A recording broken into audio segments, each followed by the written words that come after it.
is a third stimulus check update. The House of Representatives have officially passed the COVID relief bill, which means the last and final step would be for it to be signed off by the president, which he said he would do on Friday. In this video, I'll go over when you can expect to get your third $1,400 stimulus check via direct deposit, paper check, or EIP debit card. Then I'll answer the questions you leave for me in the comments. I hope you're having a wonderful day. If you appreciate these straight to the point updates, then hit the like button down below. So finally, great news to share with you. The House has officially passed the $1.9 trillion COVID relief bill with the $1,400 stimulus checks in it. The last part to finally get these stimulus checks is going to be President Biden signing off on it on Friday, which I'll give you more information on. I'll give you also more details on what was in the final bill. But first, let me give you some other outline information. The House passed it by a 220 to 211 vote.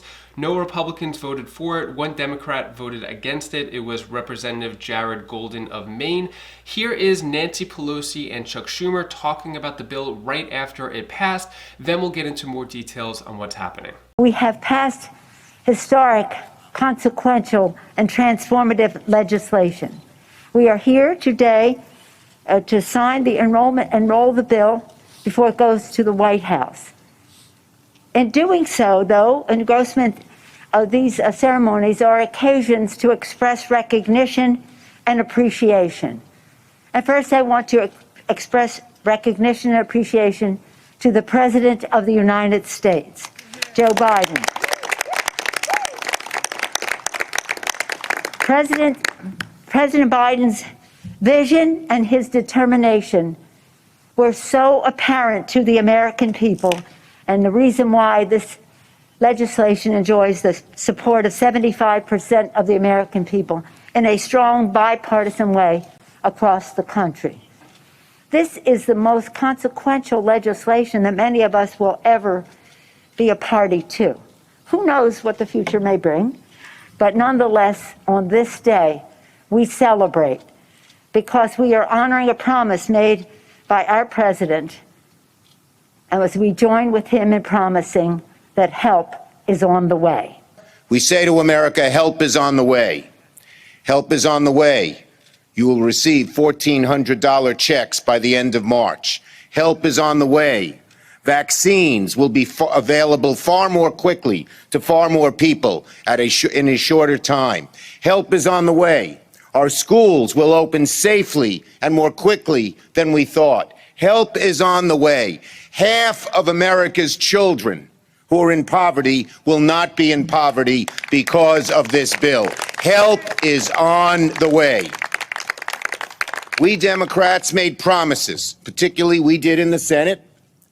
We said if we won those 2 seats in Georgia, we would get things done. Mitch McConnell blocked bills 4 times in a row. And Mr. Ossoff and Mr. Warnock told the citizens of Georgia if they were elected, they would make sure that the actual promises made would be promises kept, and they have been. So this is a wonderful day for America. This is one of the most consequential pieces of legislation we have passed in decades. And you know what we can show America?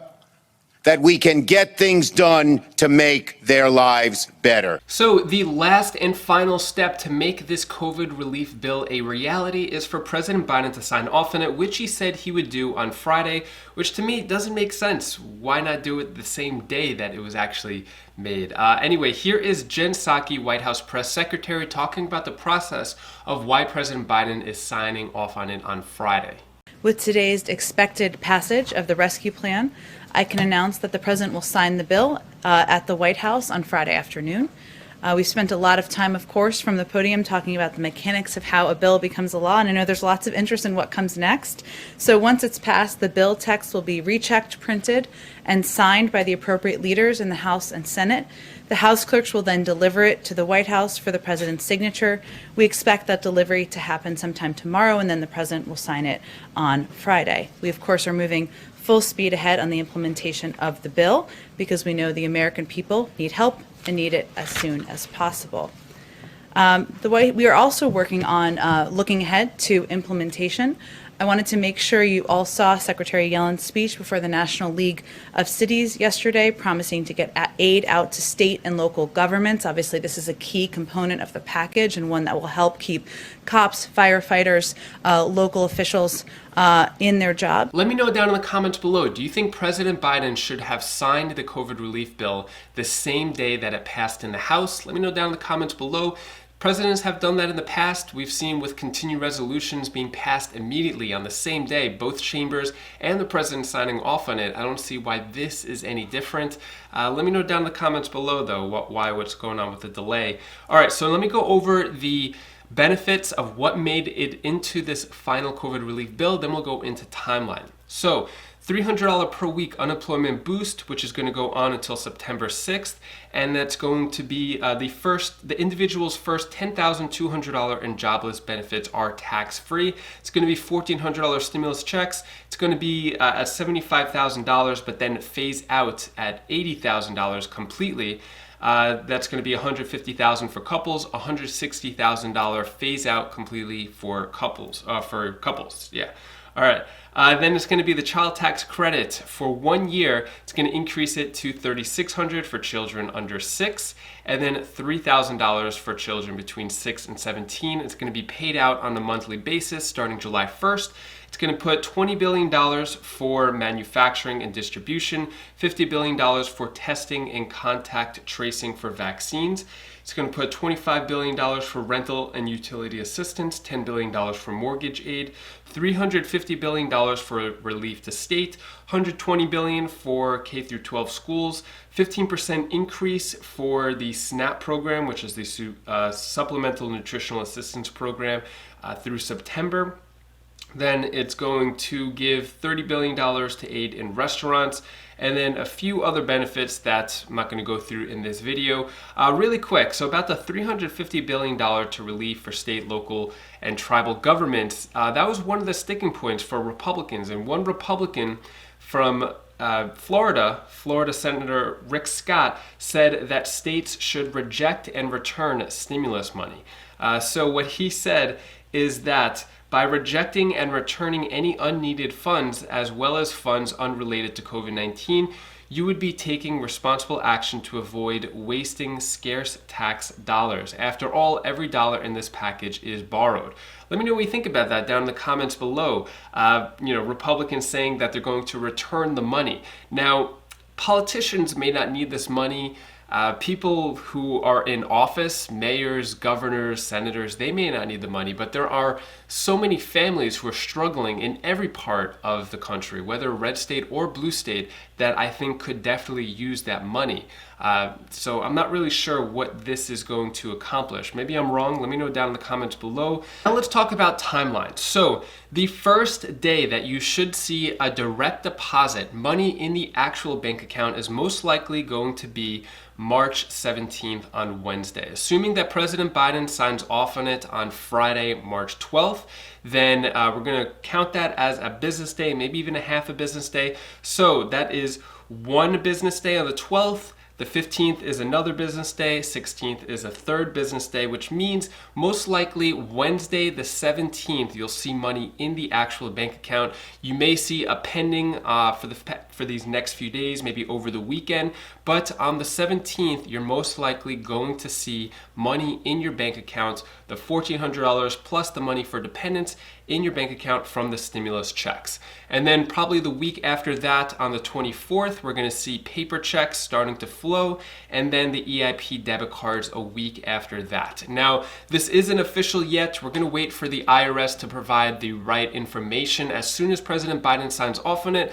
But according to how it went down, the second stimulus check, these numbers are, these are the dates that we're going to see: March 17th, 24th, and 31st. I'll definitely keep you updated. Subscribe to the channel if you want the latest on what's happening with the timeline of the stimulus check.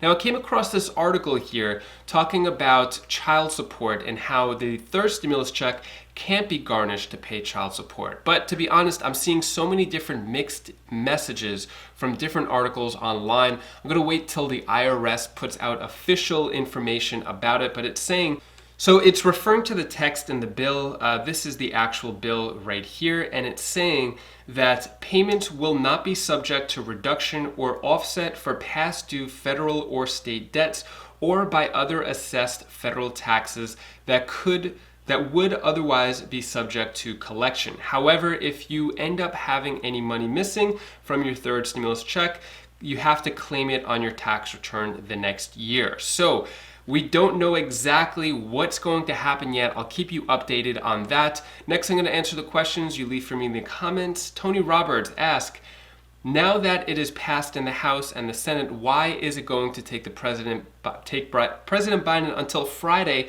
to sign it? Why doesn't he do it now so the American people could get the relief they so desperately need? Great question, Tony. I agree. Why didn't he just sign it the same day that it passed in the House? I'm not really sure. I guess maybe his whole plan was to wait until a day or two before the March 14th deadline. Not really sure. He could sign it right away. There's nothing new in the bill that he hasn't seen before. So Jennifer Strader asks, will people owe back child support get this third $1,400 stimulus check? So according to that piece of article that I just read before, it's saying that people are protected from their stimulus checks being garnished from child support, but I don't know. I've been seeing it go both ways online, so I want to wait until the IRS puts out official information about that. Next, Demagine C346 asks, as a California resident, I was told there would be $600 stimulus checks from the state. If I qualify for it, do I need to sign up for the check or will it automatically be sent to me if I filed my taxes? So it's going off of your taxes. So if you filed your taxes already, it'll be automatically sent to you, assuming that you reach the income qualification of less than $30,000. Shia Youngblood asks, I claimed my mother on my 2019 taxes. If I keep her this year, do you think any future stimulus dependents will get it also? So to be honest, I'm not sure about future stimulus checks, and I would do what is best for you. We don't know what political promises are going to be made about future stimulus checks. So I would do what is best for you and your family now, regardless of political promises made from politicians. So that is all of the stimulus news I have for you today. To brighten your day a bit, here is my 7-year-old daughter Bella's tip of the day. Hi guys, it's Bella, tip of the day. I want to tell you the one thing that you should do. Do the things that scare you the most, because after you do that, you become a better person. Bye. If you want to keep the positive vibes going, feel in a better mood, have a happy day, celebrate the joys of having $1,400 stimulus checks coming your way, click this video over here. It's on my Wise Vibes channel, how to have a happier day, some of the secrets to happiness. So click that video now and I'll see you in the next video. Take care, be safe. Thank you for watching.